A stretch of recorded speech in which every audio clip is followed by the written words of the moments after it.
Welcome back to Purrfect Takes. I'm your host, Stephen Patton, joined as always by my co-host and dear friend, Jacob Acquire.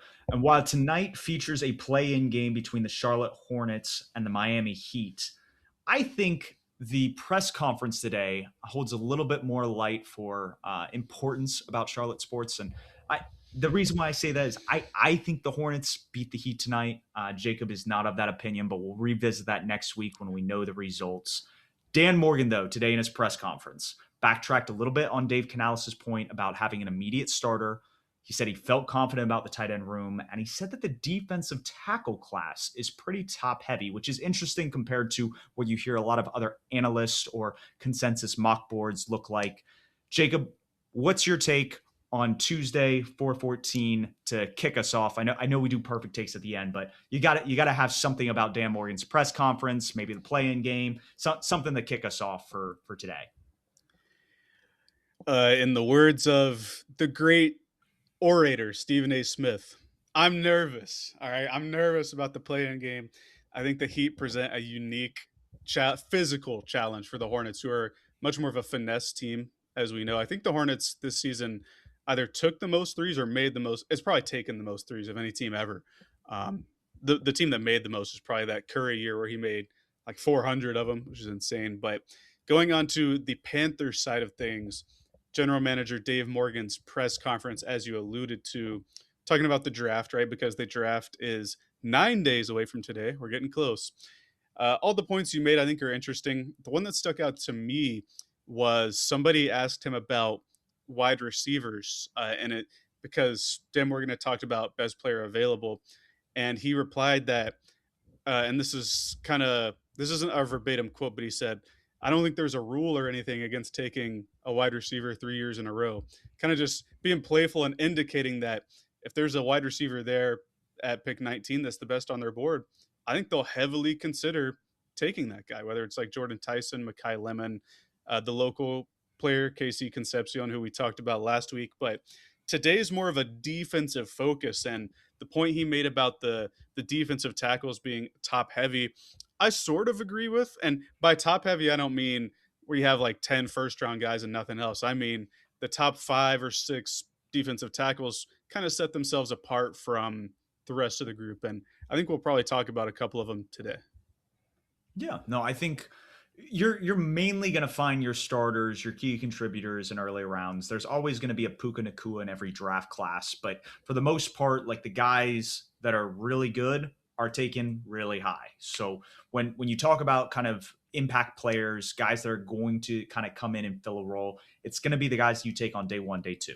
And so I think when we look at the exercise that we did last week and we look again through the lens of taking defensive players this week and players that the team has kind of met with, there's a couple names that come to mind. And again, you're our draft expert. So Jermod McCoy out of Tennessee, I injured or coming off an injury. So some of the testing, obviously, you don't have as much film last year. But this is a guy that I think could be considered a top 3 corner in this class, maybe the best cornerback in this class if he had stayed healthy. Then you have a guy like Dylan Thieneman, and he may or may not be there. There's a lot of noise about him. He wasn't considered in the first round prior to like the combine, but he had an excellent combine. People love what they see when they turn on the tape. Very versatile player. I do not like the term chess player. I think Swiss Army knife works a lot better for NFL players. When you talk about chess, there's only one player on the chessboard that can move in multiple directions, and that's the queen. So like I don't understand that expression of like, oh, he's a chess player, he's versatile. Like, no, it's Swiss Army knife. You're able to do multifaceted things. And Well, I think that's you're going to be getting some chess players in this class. They might be pawns, some of them, but you're definitely hoping to get like or I guess your minor pieces, like your rooks, your queen, your bishops, all that in the first round. Let's not hate on the pawns. All right. No. I'm not hating on the pawns. You're absolutely right that you do have role players or players that play a specific role. It was more just people like using that expression to describe multifaceted players. I think it's just the wrong term overall. So you have Dylan Thieneman out of Oregon. He's a safety. I I'm interested to hear your take if you like him more as like a free safety, strong safety. I think when you already have Mo Rig in the box, Dylan Thieneman plays really well when he's closer to the line of scrimmage. And it's not to say that he can't play free safety, but that's something we'll get into in a second. And then another local guy, we talked about Blake Miller out of Clemson last week. I love Peter Woods out of Clemson, and obviously he had a disappointing junior season. A lot of people across the league are a little bit down on him. He's still a guy that I think can be an immediate impact player. I think goes to kind of what Dan Morgan was saying, that this is a top heavy defensive tackle class. If you are left with these three defensive players and you're not happy with the offensive players on the board, for some reason there was a run on offensive players from picks 1 through 18, who are you taking out of these three and why? This one is really tough because the points you made about all three of these guys are reasons why I like them. We can start with Jermon McCoy. If he had played this year and played the same way that he performed in 2024, I don't think it's a question. I think he's the number one corner, probably a top 10 lock. But obviously, he didn't play a single snap this year because he injured his ACL back in January of, I guess, of 2025 when they were in the college football playoff. Tennessee was. So he didn't play a single snap. He tested well at his pro day a couple of weeks ago, but it's a question of, is he going to be at the same speed? Did him losing a year of game reps affect his growth? That kind of thing with McCoy, but he has like corner one potential if he continues his trajectory from where he was a couple of years ago. I'm a huge fan of him. Dylan Thieneman. I think he can be a little bit of both. You kind of want your safeties nowadays to be able to rotate, right? Because you have too high where you want to mix up your looks and have one guy be up, one guy be down, and then vice versa. I kind of like him more as that strong guy, like you're talking about. He's obviously not built like a linebacker, but I think he can hit and impact the game like one. But I think he has the range to be your deep third guy as well. And then Peter Woods, who coming into the year, you and I were talking about this before recording, probably a top five player in the draft, no questions asked. He has a pretty disappointing year in terms of overall production. Clemson as a whole was disappointing, so it's hard to pin everything just on him. But when you set yourself up for expectations like I did, I was just disappointed that those expectations weren't met for a lot of the Clemson players, especially on defense. Like Blake Miller, we talked about, I'm a big fan of the Clemson right tackle. If it's these three players, I think I would lean Peter Woods, and here's why. What's more impactful to the ball? Or like which positions are more impactful? It's when you're closer to the ball, right? And Peter Woods is closer to the ball than perhaps a lockdown corner or your final chess piece. We'll call it your bishop safety because bishops are rangy, right? They have a unique range about them. Cole Bishop reference for the Buffalo Bills. Cole Is Bishop that what I'm? reference. Not too dissimilar, but I think I would lean Woods. I have all three of these guys similarly graded. If McCoy were healthy and played this year, it's McCoy hands down. Just because I think he and J.C. Horn can be one of, if not the best corner duos in the league. But the year he took off, there's questions for me there. But I think Peter Woods can give you more of an impact, and I think that the void left by Ashawn Robinson, who went to the Tampa Bay Buccaneers, the Panthers had to cut him to create cap space to sign all their free agents. I think there's a void there, and I think that if you can get Woods to play alongside Derek Brown, have Jalen Phillips shade his outside shoulder now as one of your edge rushers, I think you're going to get a lot of impact out of that. And because it's a position group that already has a superstar in Derek Brown, you don't need Woods to be the guy that we thought he would be 2 years ago. You just need him to be a good, productive rookie, and I think he can still give you that. But it's a really close question for me between those three. I think what was interesting is you kind of like likened like moving forward, you would have J.C. Horn and Jamad McCoy, and with Mm-hmm. Mike Jackson still like a year on his deal, you don't feel the pressure that Jamad McCoy has to be like a star right out of the gate. He has a little bit of time to develop, get fully healthy, which I think he is. I mean, you He's run a healthy, yeah. 40-yard dash at a 4.4. You're only 2/10 of a second off from Monster Delane, who's considered the consensus cornerback one because he was healthy at LSU. But again, Jamal McCoy, the tape that he put out, like this is a very talented player where you have now a cost-effective player at a pretty important position to go alongside the guy you just paid last year in J.C. Horn. So I Could think could play that's the slot as well. Not to interrupt you there, but he could start, which is another thing. And that's something else to consider is like, hey, you can still get immediate production this year and then feel confident that like, hey, you don't have it in the budget to pay Mike Jackson what he wants, because I think he's starting to get to the point where he might be out of our price range here next year, even though he's been talked about as a guy that maybe we give him an extension to kind of keep him happy, hold him over for a little bit. So I like that direction from that standpoint. And it goes back to like last week's point that if you take a guy like Blake Miller, which I think he's a little bit more pro ready. Like he could start day one, but like Max Ianachor out of Arizona State, like you take a player where you don't feel pressured to start them day one, and they can develop into the pro that you want them to be, so that when you have that void or that hole the next year, they're ready to plug and play. So I like that when you talk about McCoy. Dylan Thieneman, like you said, it's that versatility of having guys that can either drop back, come into the box, and be interchangeable like that, because that's how you're going to disguise coverages for quarterbacks and make it harder for them to read things out pre-snap. So not opposed to that, but again, I don't know if I like him as much as a free safety as like, for instance, like Emmanuel McNeil Warren. Who again, I'm not going to say he's probably closer to a Nick Emenwari type where you want him as like a big slot or a power slot kind of situation. But like that's a player where I think he has a little bit more hip mobility. He's a little bit more rangier in coverage. And again, like this is a deeper safety class. Maybe you find that free safety on day two as opposed to the first round. So like that interchangeability. And then to your point about Peter Woods, like this is a guy that I have fallen in love with throughout this draft process. I think he can be a really good three tech. And I think he just got played out of position a lot this year, playing nose tackle and playing 20 pounds lighter than he was his freshman and sophomore year. So I think if he gets to play alongside a guy like Derek Brown and Turk Wharton, and he's kind of interchanging with them and how they're doing things on that 3-4 front, like that's a rotational piece that I think can contribute like early and often. And I think there are some questions about him finishing plays as like a pass rusher, but in terms of like his ability in the run game, you see it on tape. This is a guy that knows how to create leverage against the blocker that he's on, and he impacts the run game, even if he's not the guy making the tackle. So I think when you're looking at guys that can make an impact day one, all three of these guys can. Like we talked about, like you want a day one potential starter. And I like that you went Peter Woods because, like you said, players closer to the ball are more impactful. That's why they typically get paid more than some of these other guys that are further away, like a safety, for instance.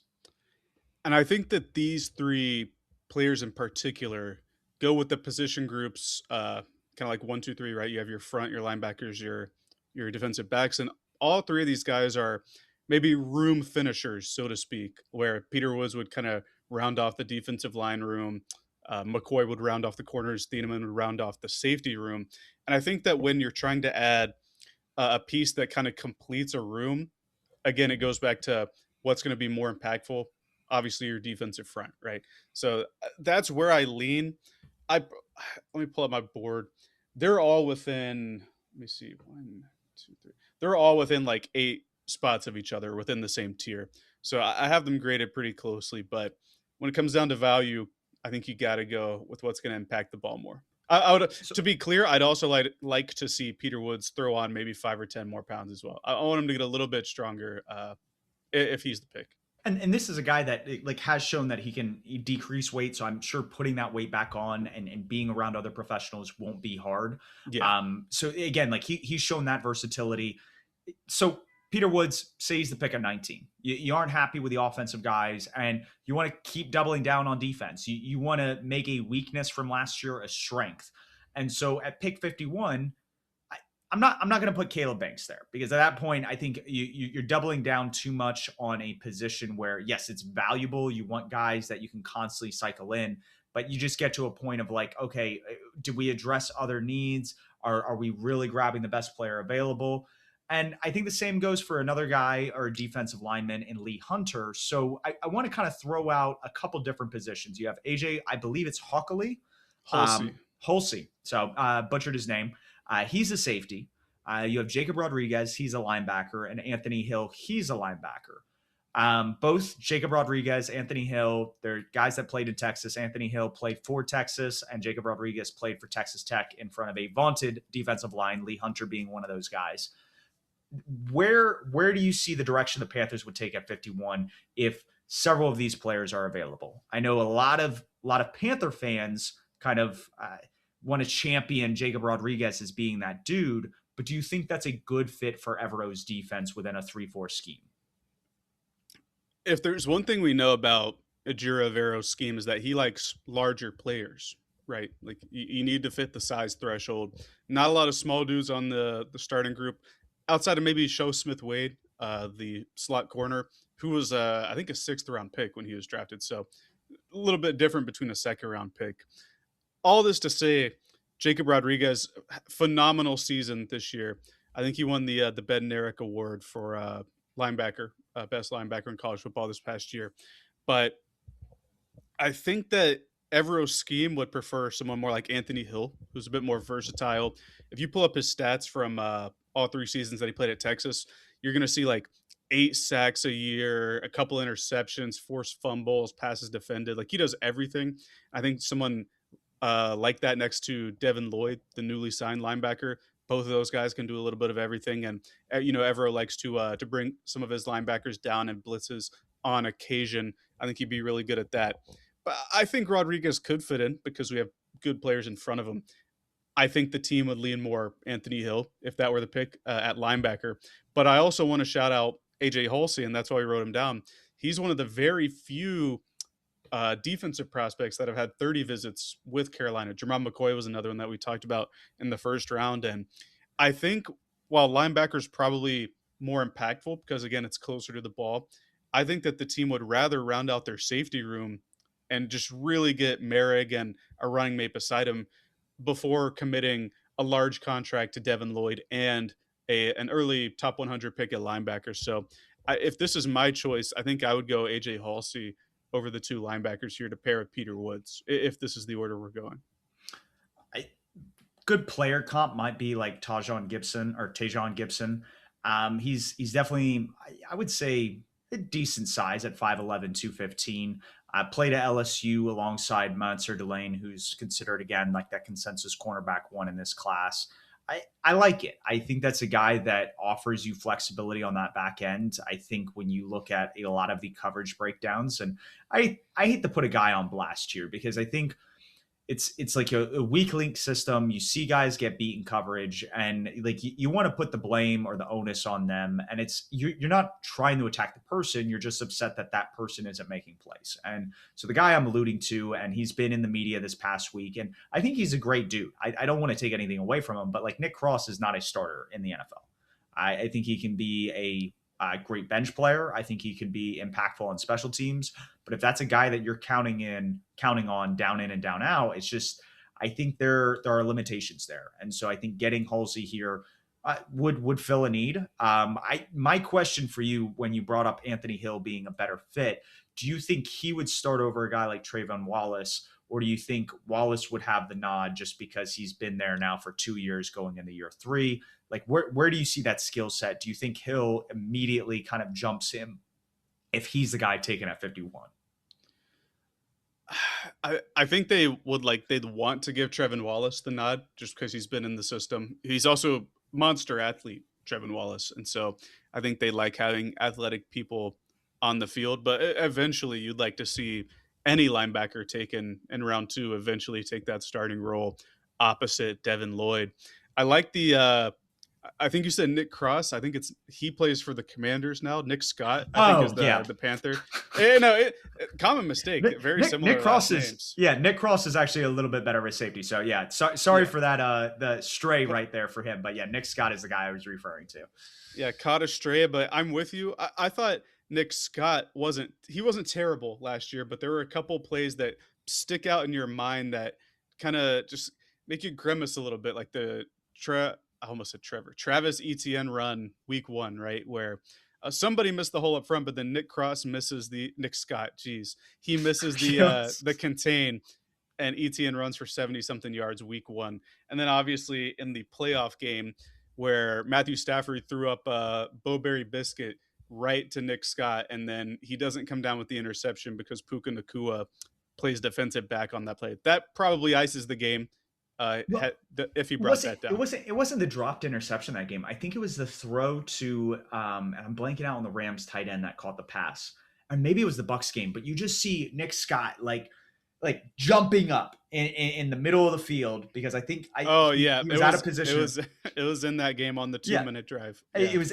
so it was the end of, and that's why I was like I couldn't remember if it was the end of the Bucks game or the end of the Rams game, but it's just like you see him trying to make a play on a ball, and it's like this guy's like 5'11", if that, and it's just like he's out of position, he's not going to make a play, and it's like why are you jumping for that? Like Stafford's going to layer that perfectly. Like you need to be like hunting this tight end down to make a tackle, and it's more one of those situations where it just always felt like he was in a bad position, and it looks bad. It looks bad when you're watching the game, and it's again no fault to him. He's a guy that has made the NFL because he is a very talented player. They're just more talented dudes, and I would like to see that position kind of improved so that he's not put in those positions where he looks bad.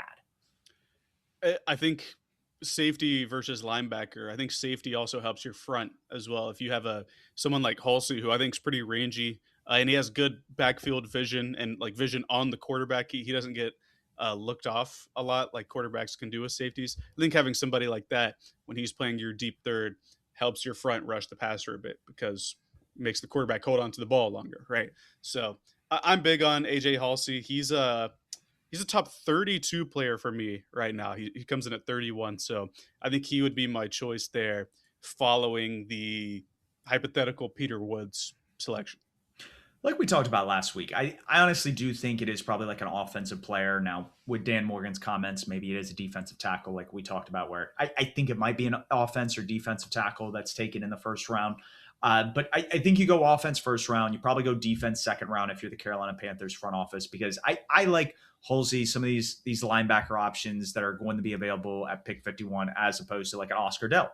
And we'll see the direction the Panthers front office wants to go. But as you move into round 3 and at pick 83, where do you see the Panthers front office kind of like pushing? Because like they clearly come out today and Dan Morgan saying it's a top heavy draft, and there's a chance Big Citrus, Mr. Dominique himself, is available at pick 83. Now, some of the stuff I'm seeing from Panthers analyst Edgar Salamingo on Twitter, he has kind of Dominique Orange, the defensive lineman out of Iowa State, being available from a Pro Football Sports Network like consensus board, more available at pick 51 as opposed to 83. Do you see him being the guy as opposed to like a defensive back like Malik Muhammad, or do you see kind of the Godfather? And maybe give this a segue into you talking about this player and this prospect as being a option there at 83. And this was a pick when we talked about offense last week that I think you get a guy like Skylar Bell out of Connecticut, or you get Bryce Lance out of North Dakota State. This is where I think you truly get like the wide receiver that can kind of blow past defenses, so to speak, as opposed to a defensive player. What would be your argument here for one of these 3 defensive prospects and maybe instead of an offensive one? Well, if you're not taking an offensive player in the first round, that's or if you are taking, excuse me, that's the start there, right? Because let's say instead of Peter Woods, who do we take last week? Casey Concepcion, maybe. Let's say that's the pick. Well, then now you do have a need at defensive line. Now you, if we don't take a corner in round 2, now you do have a need at slot corner. And I think all 3 of the players you mentioned there, Dominique Orange, who is affectionately known as Big Citrus, Dante Corleone, who is the Godfather, the defensive tackle out of Cincinnati, and then Malik Muhammad, who is a corner for Texas, who I think could instantly start as the slot corner. I think all those guys have roles they could play for the Panthers if they don't go any of these positions earlier. Now, Orange and Corleone, the 2 defensive tackles, they're going to play more nose. So you would see them aligned in the middle where you would give Derek Brown advantageous pass rush looks or advantageous run fitting looks because they would play in the center there, both large humans who can displace a bit. But there are a ton of nose tackles in this class. You could probably get some a bit later. But again, if we're not picking defense early, I think these guys are good options. I really like Malik Muhammad. I think he could be a pretty key starter if he's put in there. He can rotate inside out just like JC Horn can. He's definitely not as big as JC Horn, but I like the coverage ability there. So if I had to make a pick out of these 3, given that Peter Woods was already taken, I think I would take Muhammad, the corner from Texas. So the The direction it sounds like we're going, if we were to go defense first three picks, we don't move off these picks. It's Peter Woods in the first, AJ Halsey in the second, and in the third, you're advocating for another corner and Malik Muhammad. I like it. I think if you were to kind of like double down and go like, hey, we are filling out the defense. We just signed Jalen Phillips. We want to be a defense that can force stops and give the ball back to our offense, which we think is evolving into a unit that can at least be average. You look at a lot of efficiency metrics. We were still kind of in the 20s last year, but I think you have T Mac going in the year two. You have Bryce Young going into year four, believe it or not, which is crazy to think about. And you have an offensive line that I think is getting some guys back healthy. Obviously, with the Ike Ekwonu injury, you're relying more on a free agent addition to kind of step up and be your starter. But that I think would be an interesting way to go for the Carolina Panthers if you're approaching the draft from a defensive centric standpoint. Is there anybody on day three taking a flyer? We have a fourth at pick 119, two fifths back to back at 158, 159, and then a sixth at pick 200, right on the dot. Is there anybody in those ranges that like catches your eye? Is somebody the Panthers should target? Again, like Dan Morgan's a linebacker. Is there somebody he has an affinity towards in this process, you think, based on just Evero wanting a bigger linebacker? Who's your take there? You also just mentioned a little bit ago, like, hey, if you want a nose tackle, we took Cam Jackson last year on day three. Is there another nose tackle that we can start developing behind him and Bobby Brown to where we feel comfortable in the interior as we bolster around Derek Brown and Turk Ward? I have two people that come to mind. You mentioned the nose tackle. That made me think about Tim Keenan from Alabama. He's their nose tackle, a really good player. He's had some injury stuff over the last two seasons, but really good at fitting the run. And I think he's the definitely the budget option for nose tackle, defensive tackle. He'd probably be around five ish is where I'm thinking. And I don't know if he would kick somebody off the roster, but that's the direction they want to go. That's where I would go. And then Will Lee, the corner from Texas A&M, I think he's going to be there. Maybe he might sneak into the third round, but I think he's going to be a fourth round guy. Really solid cover corner. I think he was a pretty high recruit, if I'm not mistaken. Will I'm just looking to make sure. Yes, he was at Texas A&M, and I think he was a key piece of that defense. That if you remember, Texas A&M going into week 14 or their week 12 game against Texas during rivalry week, Texas A&M was undefeated, right? They just end up losing to Texas, which kicked them out of the SEC championship. But Texas A&M was a very good team throughout the season, and the defense was a key part in that. So I'm pretty high on Will Lee, and I think he can have at least a rotation role early in his career. He has long arms, and I think he could be maybe not a core four teamer, but I think he can play special teams coverage on both the punt and the kicking unit. Like I think he could be a gunner and he could cover kick returns as well, just because of his length.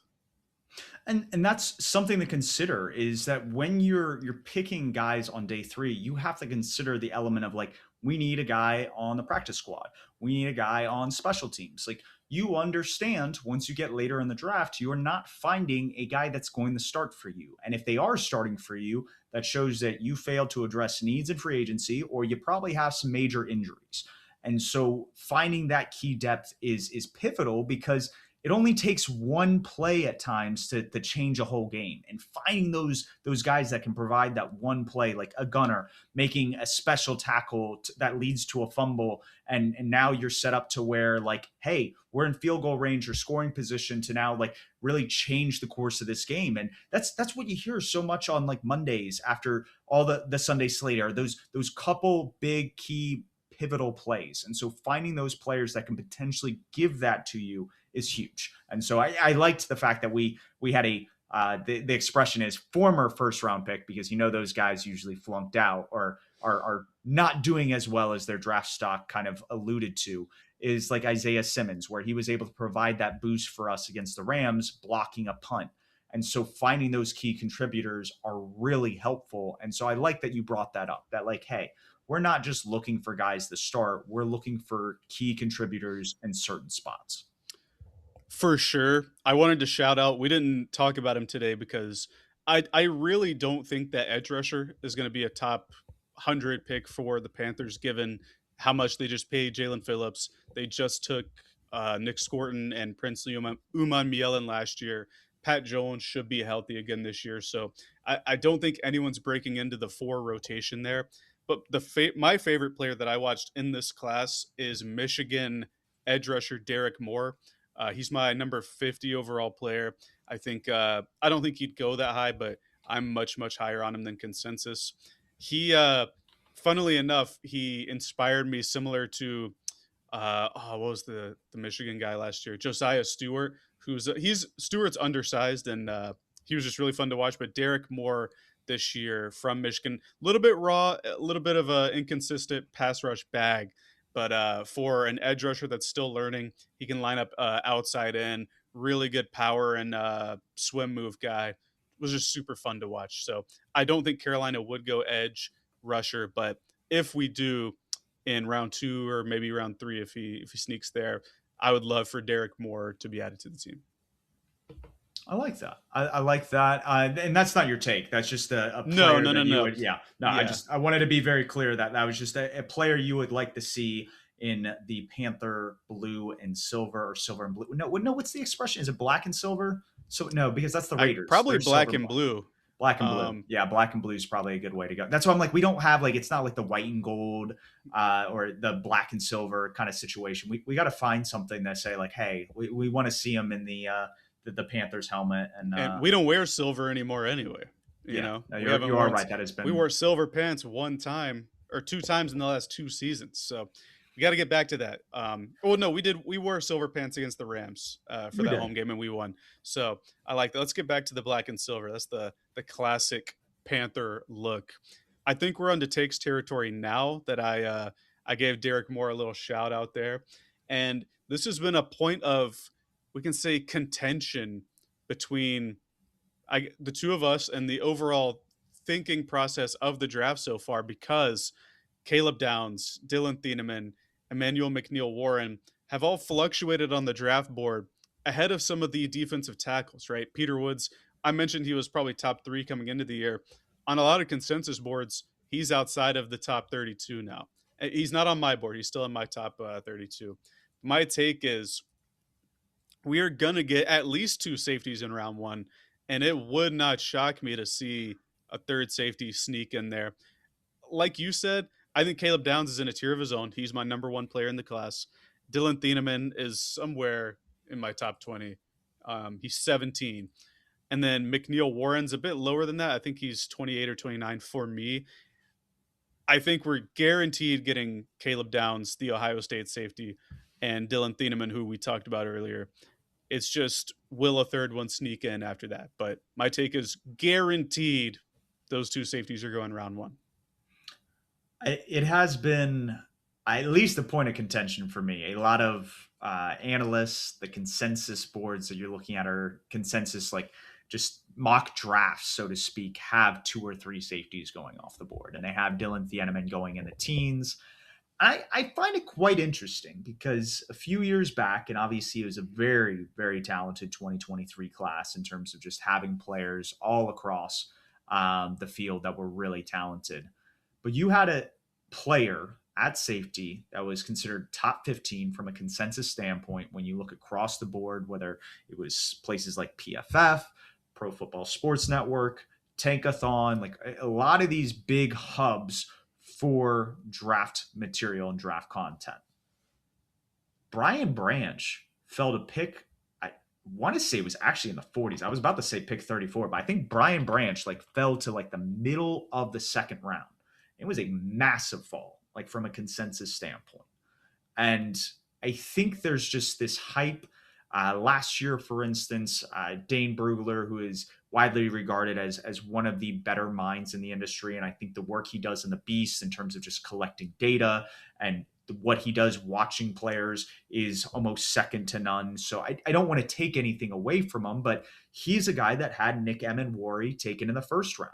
He's a guy the year before that had Cooper DeJean, who really is more like a cornerback, not necessarily a safety, but he was a player that played safety at Iowa. So you have these like hybrid players where you're trying to figure out their role in the next level. And for me, it's like we have these questions, I think, about Dylan Thieneman and Emmanuel McNeil Warren, to where I don't think they're these surefire prospects that we have, like in a Caleb Downs in a down draft cycle, to where it's like, are they even taken in the first? Do teams really value these positions enough to spend that kind of capital on players that aren't as close to the line of scrimmage down in and down out? And it's not to say that these guys aren't going to play closer to the line of scrimmage, because I think some of their strengths do warrant that. But it just goes back to the fact of, are they truly valuable enough for front offices to spend a first round pick on them? And we will find that out in less than 10 days.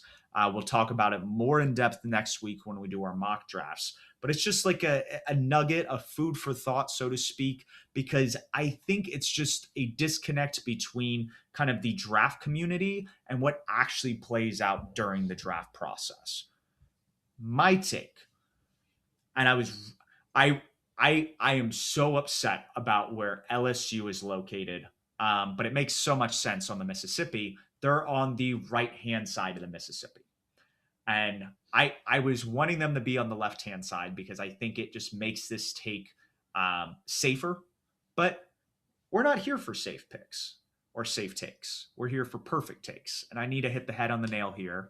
And I'm going to lean a little bit further away from the player that you thought was probably the best at pick 51. Last week, my take was is that we take a wide receiver in round 3. I had a take about a month or so ago that we're going to take a tackle of some sort in the first round. I'm not super sold on Oscar Delp at 51. I think that's a player that if he falls to 83 or starts to fall, that's a player you can go up and grab. And we've seen Dan Morgan in this front office do some pick swaps, move around in the draft to get players. But if we're at pick 51, I want to be very, very specific that if we are at pick 51, we take a player that goes to a school on the left-hand side of the Mississippi. So that would include guys like Jacob Rodriguez, Anthony Hill, maybe a Lee Hunter, but it's going to be a guy that played for a school this past year to the left of the Mississippi. Like I said, I'm a little hurt that LSU is on the right hand side, but from a geographical standpoint, it makes sense that New Orleans, LSU, all of that is on the right hand side of the Mississippi. Your thoughts before we kind of close and wrap up. I want to give you the space and floor to respond to my safety take that I just spoke about, and then obviously my perfect take for this week. Sure. Regarding your, I'll say it was pretty good response to my take about Cooper DeJean, Nick Emanwari. You know what I'll say about that? And to I'm blank Dane Brugler's credit, both of those guys are rookie Super Bowl winners, and I'll bet you if you But hold what on, fronts are they playing behind? Or like, yeah, who's playing in front of them? That's all I gotta good say. players, but I'll bet you that there's some teams right now thinking, man, we should have taken like the Lions, we should have taken Eman Wari over Tyleek Williams, or 2 years ago, we should have. I'm trying to think of some later picks But they got Brian Branch. They in the have Brian 2024. Branch. That was just the Vikings. Then we could have taken him over Donovan Jackson, and he could be the Harrison's. He could work with Harrison Smith. I'm trying to think from 2024 who some of the later pick teams were that I don't want to say squandered the pick, but the Bills. Man, we could have taken Cooper DeJean over Keon Coleman. Like that would have been a pretty nice fit there, considering the Bills. It seems like evergreen need defensive back help. But to your current take this year, or this episode, excuse me, defensive player, we'll say west of the Mississippi, just because it sounds more Yeah, west, not the frontier left. I like. know left and right. Yeah, Yeah, I should have been using actual like compass coordinates or verbiage instead of left and right. It should have been west and east. I really like that one because there's a player that we didn't talk about that's getting a lot of buzz recently. Let me pull up right here. Traden Stukes, the defensive back from Arizona, he would fall into that category. I'm a good bit lower on Stukes just because he is a 6th-year player, and I always hesitate when I see 6-year players as prospects. And his main attribute is he's a very plus like strong athlete. If you're somebody who's been playing that long, how many miles do you have on your tires, so to speak, and can your athleticism hold up through the duration of your rookie contract? But he's a really good player. Stooks is. I have a bias against older players, and to his credit, I'm never gonna be mad at a player that stays in school, especially in the NIL era. Like, go get life changing money if you have the ability to do so. Just from a prospect standpoint, he could be in play at 51, even though it probably wouldn't be my favorite pick there. But it does fall in line with your west of the Mississippi frontiersman type of take. And typically, and to the point about like what the homework and the research the Panthers have done, we have a 30 visit with him, but a lot of times that's also to just like figure out what the flags are, the question marks you have on a Sure. prospect. Typically, that I would say lends itself more to how we've responded with like the first round picks as opposed to Mhm. like later on in the draft. So like I'm not going to use that as like a point to stand on. That may be a situation where the Panthers are also doing their due diligence that if they move back from pick 51, is that a player that they would be interested in targeting? And it's just, again, it goes back to due diligence points where he may not be a guy that gets drafted, but is clearly somebody on the radar and should be brought up. For sure. And that's a good point to close out the end of today's episode. We think so much about, oh, the Panthers have pick 19 and 51 and pick 83. The odds are they're not going to stay at those picks. If you look at all the top 100 picks Dan Morgan has made, at least since he's been general manager, we've had six of them.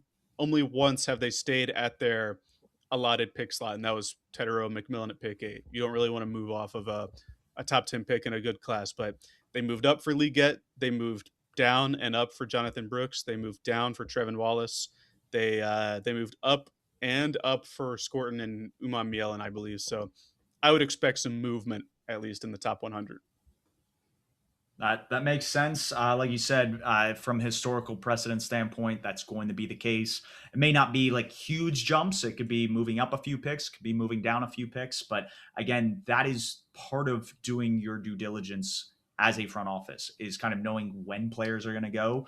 The reason why you have an Eric Eager in the building is to build probability models of going, okay, the range that these guys could be taken. And if we really are convicted on this player, then we need to move ahead of this team to secure that prospect. So I again, they're doing their homework up until next week during the draft. They won't probably be picking at 19, 51, and 83. It'll be some sort of conglomeration of like 19, maybe in the 60s. Maybe they move up into the 70s. Who knows? We'll find that out. And I think that's about it. We're ready to sign off. Bonus take, hit the siren. Woo woo. Of those three picks, they will only make the pick at one of them. They'll move around at some other points. So throw in a bonus take there for the road. But I think after that, that'll do it. Next week we'll be back. We'll have our full first round mock drafts. We might throw some trades in there. We will see. And I'm excited because we used to be broad NFL on this pod, and I'm excited to do the broad first round draft point in relation to the Panthers. So that should be a fun time. But until then, you can find us on Spotify, Apple Pods, YouTube, Twitter, all the socials, and we will see you next week for draft week. Keep pounding.